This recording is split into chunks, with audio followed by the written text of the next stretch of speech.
Avoidant attachment recovery. Break your dismissive patterns, build secure connection, and open your heart to real intimacy without losing your independence. By Daphne Reyes. Introduction. If you walk through the halls of Johns Hopkins University in Baltimore today, you will see students with laptops, glass-walled study rooms, and the hum of modern research. It feels like a place where the future is being written. But if you could step back in time to 1969, the scene would look very different. The hallways were narrower, the air smelled of old paper and tobacco, and in one specific room, a woman named Mary Ainsworth was about to change the way we understand the human heart forever. In that room, there was a heavy two-way mirror. On one side, a mother and her one-year-old baby would play with a pile of colorful blocks. On the other side, Mary Ainsworth sat with a notepad, watching every tiny movement. This was the birth of the strange situation. The goal was simple: see how a child reacts when they are left alone, and more importantly, how they react when their mother comes back. Most people expected the same thing. They thought every baby would cry when their mom left and jump for joy when she returned. That is what happened most of the time. These were the secure babies. Then there were the anxious babies, who cried so hard they couldn't be calmed down even when they were held. But then, a third group appeared. These babies were different. When their mother stood up and walked out of the room, they didn't cry. They didn't even look up from their toys. When a stranger walked in, they acted like nothing was wrong. And when the mother finally returned, these babies didn't run to her. They didn't ask to be picked up. They just kept playing, acting as if they were perfectly fine being totally alone. At first, people thought these were the brave babies. They looked like tiny icons of independence. They seemed like they didn't need anyone. But Mary Ainsworth wanted to know more. Years later, when researchers used technology to check the physical signs of these children, they found something shocking. On the outside, these babies looked calm. But on the inside, their hearts were racing. Their stress levels were just as high, sometimes even higher, than the babies who were screaming. Their bodies were in a state of fight or flight, but they had learned to sit perfectly still. They had figured out, even at 1 year old, that showing their needs didn't help. They learned that the best way to survive was to shut down. This was the discovery of avoidant attachment. It wasn't a sign of strength or a lack of love. It was a mask. It was a defensive move designed to prevent the pain of being rejected again. The fortress you built to survive. If you are reading this, you might recognize that calm mask. You know what it feels like to have a heart that is racing while your face stays like stone. You know the feeling of being in a relationship that is going sharp urge to run away. To the rest of the world, you might look like the lone wolf. You are the one who is self-sufficient, the one who never asks for help, and the one who is always fine. You take pride in your independence. You tell yourself that you don't need anyone else to be happy. You might even look at people who are needy or clingy with a bit of judgment, wondering why they can't just take care of themselves. But in the quiet moments, when the lights are off and the world is still, there is a different feeling. It is a quiet, persistent ache.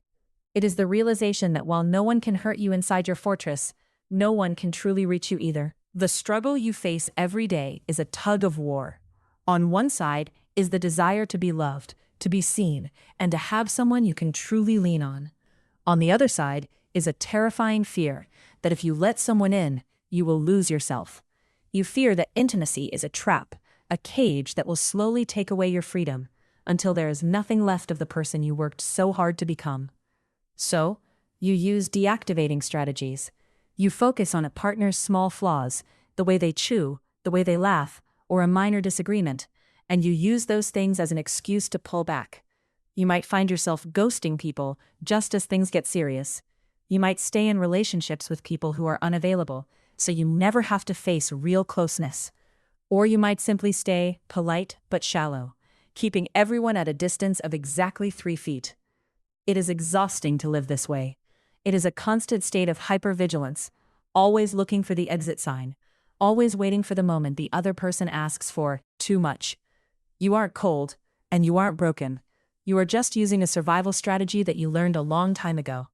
The problem is that the strategy that kept you safe as a child is now the very thing that is keeping you lonely as an adult. The promise of the secure base.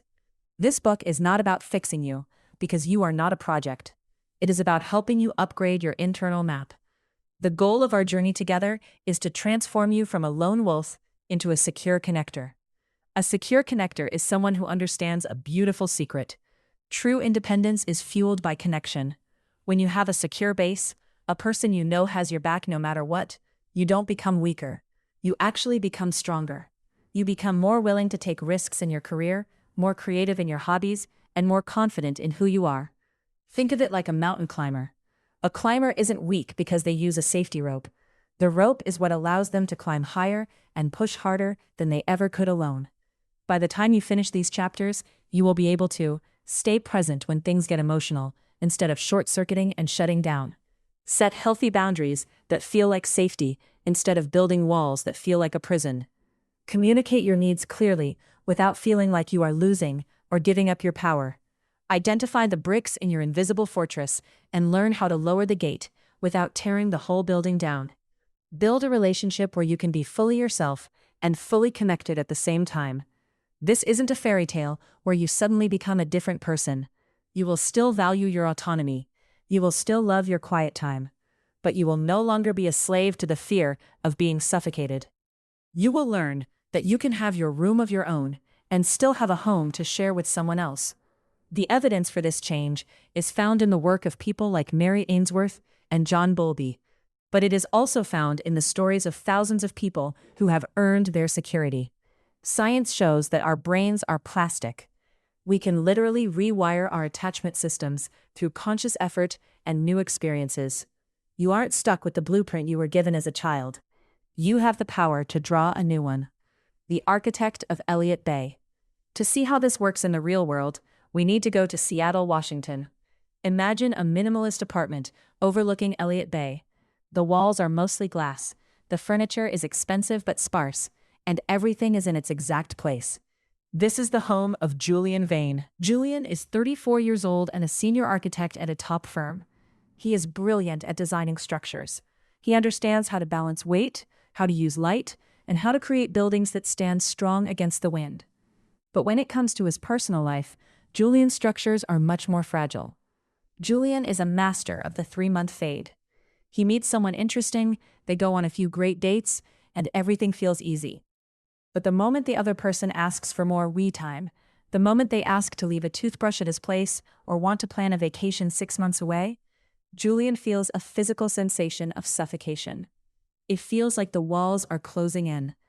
His most recent relationship was with a woman named Sarah. She was kind, funny, and she actually understood his need for space.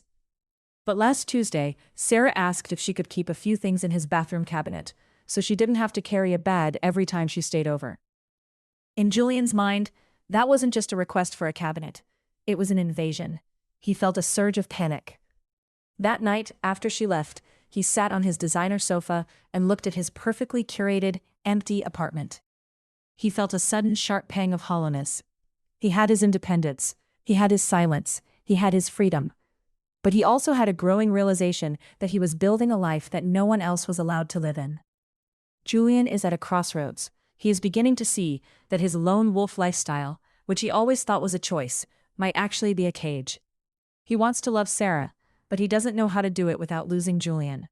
He represents the struggle of everyone who has ever built a wall to keep their heart safe, only to find they've trapped themselves inside. Throughout this book, we are going to follow Julian as he learns to dismantle his fortress. We will see him fail, we will see him try new things, and we will watch as he discovers that being known is not the same thing as being controlled. The path ahead. The journey from isolation to intimacy is not a straight line. It is a process of learning to trust your own nervous system. We are going to take this step by step, moving from the history of why we run to the practical tools of how we stay. We will begin by looking at the origins of the dismissive heart. You will discover the 3 primary childhood environments that create avoidant patterns. Whether you grew up in a house where you were ignored, a house where you were pressured to perform, or a house where your parents were overbearing, you will see how those blueprints were formed. Then we will move into mapping your emotional landscape. You will learn to identify your specific deactivating strategies, the sneaky mental tricks your brain uses to kill feelings of love before they get too dangerous. We will talk about the Phantom X, the flaw finder, and the future phobia that keeps you from making plans. From there, we will explore the myth of autonomy. We will look at the science of the dependency paradox and prove that needing someone else doesn't make you a child, it makes you a healthy adult. We will look at historical figures like Queen Elizabeth I and Admiral Richard Byrd to see how the need for connection is as vital as the air we breathe. In the middle of the book, we will get into the how-to. You will learn the language of vulnerability. We will break down how to speak in feelings instead of facts. You will learn a 4-step reset for when you feel emotionally overloaded, and you will discover how to handle conflict without stonewalling or walking out the door. Finally, we will look at earned security. We will see how to build a life of interdependence, where you are both a lone wolf and a pack leader. You will learn 5 daily rituals that keep intimacy alive and prevent you from drifting back into your fortress. The walls you built were meant to protect you. They did their job for a long time, but you don't live in that old world anymore. You are ready for something more. You are ready to stop holding your breath and start living a life where you are truly connected to the people around you. The gate is ready to be opened. Chapter 1. Why do we run when love gets real? The streets of London in 1944 were strangely quiet. The worst of the bombing had passed, but the city felt like it was holding its breath. Inside a small clinic, a doctor named John Bowlby sat across from a teenage boy. The boy was there because he had been caught stealing. He wasn't violent or loud. In fact, he was perfectly polite. He answered questions with a calm voice and a steady gaze. But as Bowlby talked to him, he noticed something chilling.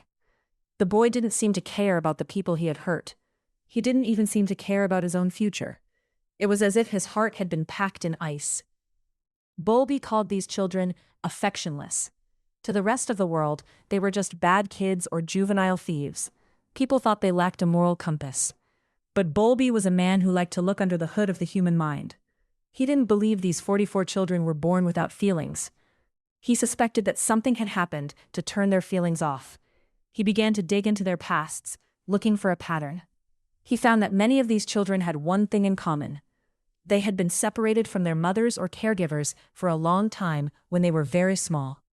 One boy had been sent to a hospital for months where no visitors were allowed.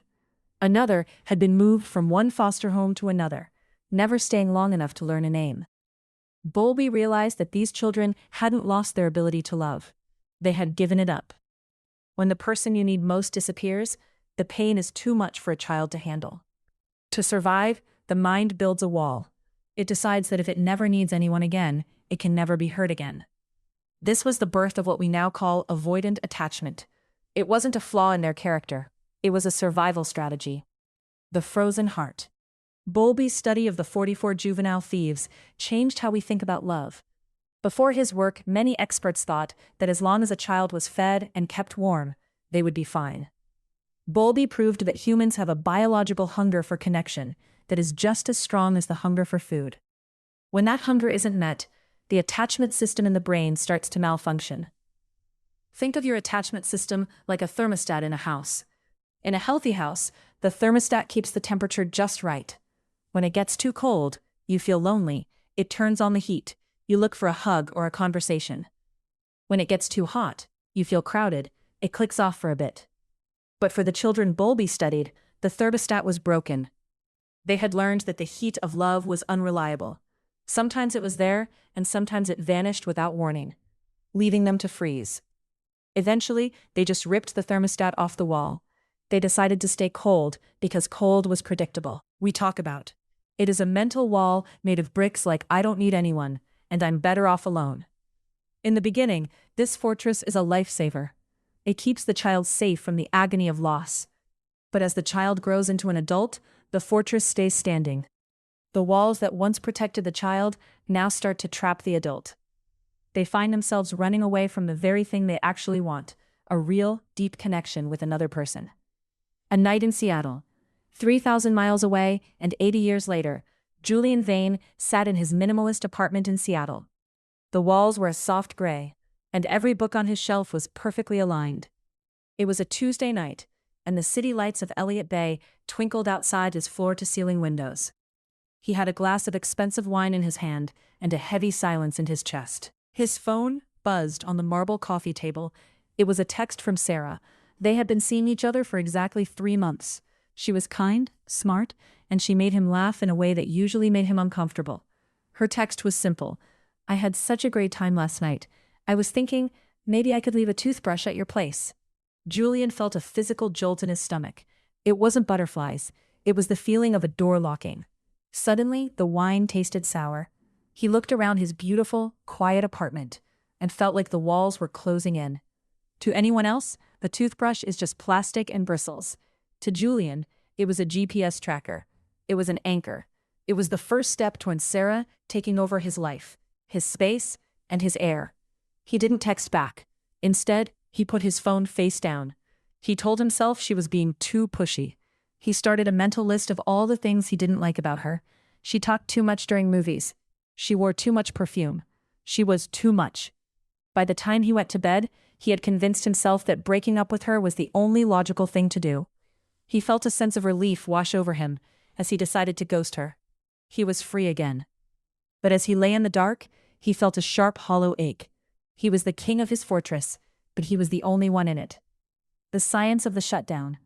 Why did Julian react that way? To understand him, we have to look at how the brain handles fear. In the 1970s, a researcher named Edward Tronick conducted a famous study called the still face experiment. He sat a mother across from her baby. At first they played. The mom smiled, the baby giggled, and they were in total sync. Then Tronick told the mother to stop reacting. She made her face completely blank, a still face. The baby's reaction was heartbreaking. First, the baby tried to get the mom back. He smiled, he pointed, he made noises. When that didn't work, he started to get frantic. He waved his arms and eventually started to cry. But then something strange happened. When the mom stayed still for long enough, the baby stopped crying. He turned his head away. He went limp. He looked completely bored or uninterested. This is the deactivation of the attachment system. The baby realized that his cries were not being heard. To save energy and stop the pain of rejection, his brain simply shut down his desire for connection. He became a tiny version of Bulby's affectionless thieves. When we are children and our parents are emotionally distant, or if they only love us when we are good or quiet, we learn this still face response. We learn that showing our needs leads to nothing, so we stop having needs. Or more accurately, we hide our needs so deep that even we can't find them. When Sarah asked to leave a toothbrush, she accidentally tripped a wire in Julian's brain. It saw the still face of his past. It saw a threat to his safety. His body went into a flight response, just like if he had seen a bear in the woods. But since he couldn't actually run out of the room, he ran away emotionally. He used deactivating strategies, like focusing on her flaws, to kill the feelings of love before they could make him vulnerable. The lone scout. It is easy to look at avoidant attachment as a problem that needs to be fixed. But from an evolutionary standpoint, it was actually a gift. Imagine a small tribe of humans living thousands of years ago. Most of the tribe stayed close to the fire. They were the secure ones, who looked after the children and the elderly. But every tribe needed a lone scout. They needed someone who could leave the warmth of the fire and go into the dark, scary woods alone. The lone scout couldn't be someone who cried for their mother the moment they got lonely. They had to be hyper-independent. They had to be able to go days without talking to anyone, focusing entirely on the task of finding food or spotting enemies. Avoidant people are the descendants of those lone scouts. Your brain is wired for survival in a world that feels dangerous or unreliable. You are likely very good at your job. You are probably the person people turn to in a crisis because you stay calm while everyone else is panicking. You don't get messy with emotions. You are self-reliant, hardworking, and strong. The problem is that we don't live in the woods anymore. We live in a world where the fire of connection is what makes life worth living. Being a lone scout is great for your career, but it's a lonely way to live a life. You have mastered the art of independence, but you have mistaken it for freedom. True freedom isn't the ability to stay alone. It's the ability to choose who you want to be close to without your brain screaming that you're in danger. Hyperindependence, the mask of trauma. We often hear that being independent is a good thing. We are told to love ourselves first and that we don't need anyone to complete us. For someone with avoidant attachment, these slogans are like music to their ears. They take independence and turn it into hyperindependence. Hyperindependence is different from healthy self-reliance. Healthy self-reliance means you can take care of yourself. but you're happy to accept help when you need it. Hyperindependence is a trauma response. It says, I must do everything myself because if I count on you, you will let me down, and I won't be able to handle it. This is why avoidant people often feel suffocated in relationships. It's not that their partner is actually taking away their freedom. It's that the avoidant person feels like they have to keep a constant watch on their borders. They are like a country with its army always at the ready, waiting for an invasion. Any request for closeness, a shared weekend, a deep conversation, or a toothbrush feels like an enemy soldier crossing the line. When Julian looked at his apartment, he didn't see a home. He saw a fortress. He felt that Sarah was an encroacher who was trying to take his territory. He didn't realize that he was using his independence as a shield to keep from being known. Because if Sarah really knew him, if she saw the messy parts of his heart, she might leave. And if she left, the still face would return. To Julian, it was safer to leave first. If you're the one who ends it, it doesn't count as being rejected. The path out of the woods. If you recognize yourself in Julian or in Bowlby's thieves, there is something you need to know. Your brain is not broken. It is a highly advanced survival machine that did exactly what it was supposed to do. It protected you when you felt unsafe. It built a wall when the world was too cold. You should thank that part of yourself for getting you this far. But you also have to realize that the war is over. You are no longer that child waiting for a visitor who never comes. You are no longer in the woods alone. The invisible fortress served its purpose, but now it is keeping the sunlight out. Moving from avoidant to secure attachment isn't about losing your independence. It's about learning a new concept called the dependency paradox. This is a scientific fact that sounds like a lie. The more we can depend on someone else, the more independent we actually become. Think of a mountain climber. If a climber has no ropes and no partner, they have to move very slowly. They are independent, but they are also terrified. They can't take risks because one slip means death. But if that same climber has a strong rope and a partner they trust at the bottom, they can climb higher and faster. They can take risks. They can explore new paths. The dependency of the rope is what gives them the independence to climb. This is what John Bowlby discovered at the end of his life. He realized that the strongest people weren't the ones who did everything alone. They were the ones who had a secure base, a person or a group they knew they could return to when things got hard. A vision of what's possible. Imagine a version of yourself that doesn't feel the itch to run when a relationship gets serious. Imagine being able to tell someone, I need some alone time right now, without feeling guilty or like you have to start a fight just to get away. Imagine a life where you don't have to keep a mental exit plan every time you go on a date. This is the journey we are on. We are going to learn how to keep the strengths of the lone scout, the focus, the calm, the self-reliance, while dismantling the walls that keep you lonely. We are going to teach your attachment thermostat how to handle the warmth of love without thinking the house is on fire. In the next few chapters, we will look at where your specific bricks came from. We will look at the different types of childhoods that create these patterns. But for now, just sit with the idea that your avoidance is not a mystery. It is a history. It is a story of a heart that learned to protect itself too well. Julian didn't know it yet, but the hollow ache he felt in his apartment was the beginning of his recovery. It was the part of him that was tired of being a scout. It was the part of him that wanted to come in from the cold and sit by the fire. He was beginning to realize that a fortress is a great place to survive, but a terrible place to live. The goal isn't to tear down the whole building. It's just to put in some windows and a door that stays unlocked. You can keep your gray walls and your perfectly aligned books. You can keep your quiet Tuesday nights. But you can also have the toothbrush in the bathroom. You can have the oxygen of connection filling your lungs. You can learn that needing someone isn't a weakness. It is the ultimate form of strength. You have been running for a long time. You are tired, even if you don't want to admit it. It's okay to stop. It's okay to look back.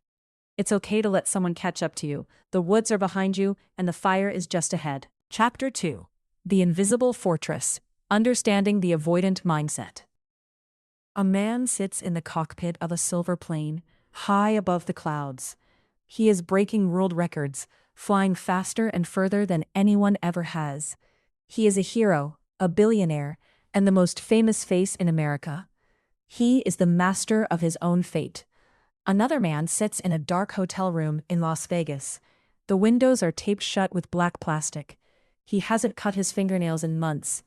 He sits in a chair, surrounded by stacks of old newspapers, refusing to let anyone touch him. He has billions of dollars, but cannot bear the thought of another human being entering his space. These two men are the same person. His name was Howard Hughes.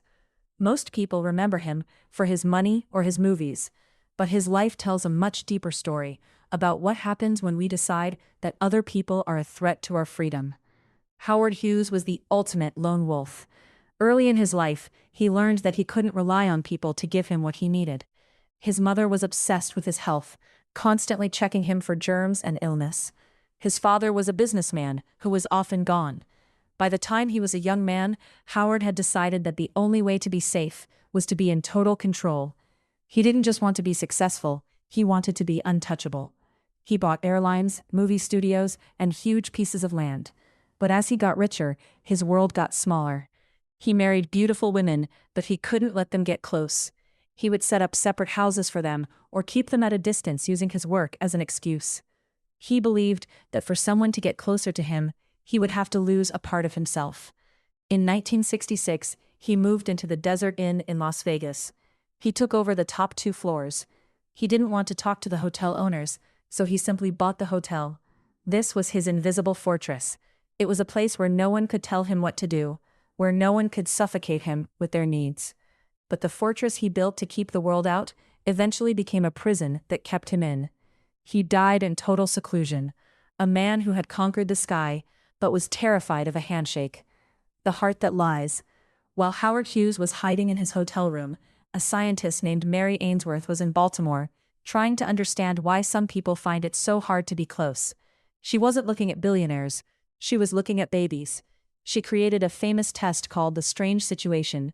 She would put a mother and her 1-year-old baby in a room filled with toys. Then a stranger would come in. A few minutes later, the mother would leave. The goal was to see how the baby reacted when the mother came back. Most babies cried when their moms left, and were happy when they returned.